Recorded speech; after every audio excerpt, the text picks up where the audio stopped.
Hello everyone, and welcome to The Writing Engineer. I'm Andrew Griffin, and today we're covering a topic that is extremely important for anyone who is creating a story of any type. The reason that I felt a reason to cover this particular idea is that I was recently watching two shows, White Collar and Star Trek Enterprise, and I found a problem in their storyline. And it goes right to the suspension of disbelief. This is extremely critical because a lot of the stories that we write require the reader to suspend their disbelief, especially when dealing with magic or anything in science fiction which might not have been created yet. But in particular, I noticed that these two shows had a problem with them that stood out to me. And the first one was in White Collar, where they were trying to access a hidden box that had been hidden for several decades.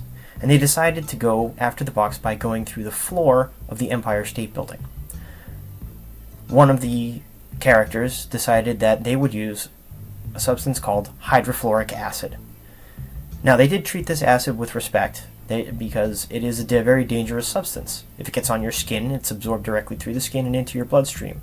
And the hydrofluoric acid will dissolve your bones from the inside. Not a pleasant process. Now, my problem with this is hydrofluoric acid is completely the wrong material to dissolve a floor. It is extremely useful for dissolving glass and for dissolving calcium. But as for concrete, not so much.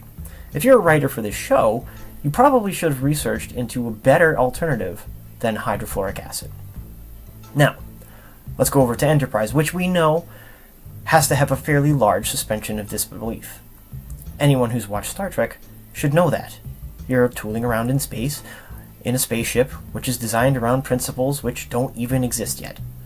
Now, my problem with this show was that the captain was trying to escape from a group of individuals, and they decided to vent their warp plasma.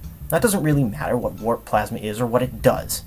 My biggest problem is that when they vented the warp plasma, the reason they were able to escape was the captain said, and I quote, "The warp plasma got into the starship's intake manifolds."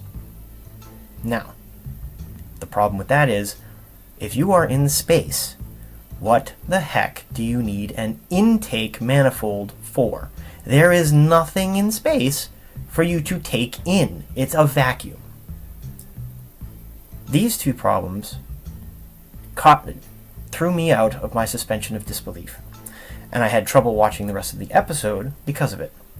We need to be very careful with using our suspension of disbelief powers. You need to be extremely careful with what you put into your books, with how you research them, but it is very important that you do research. Use the right things for the right situations, and not stretch the user's disbelief too far. If you like today's content, please click the thumbs up, and if you have any questions or comments, please list them below. My websites and all my online contact information is listed in the whatever stuff below there. I hope this helps everyone, and have a nice day.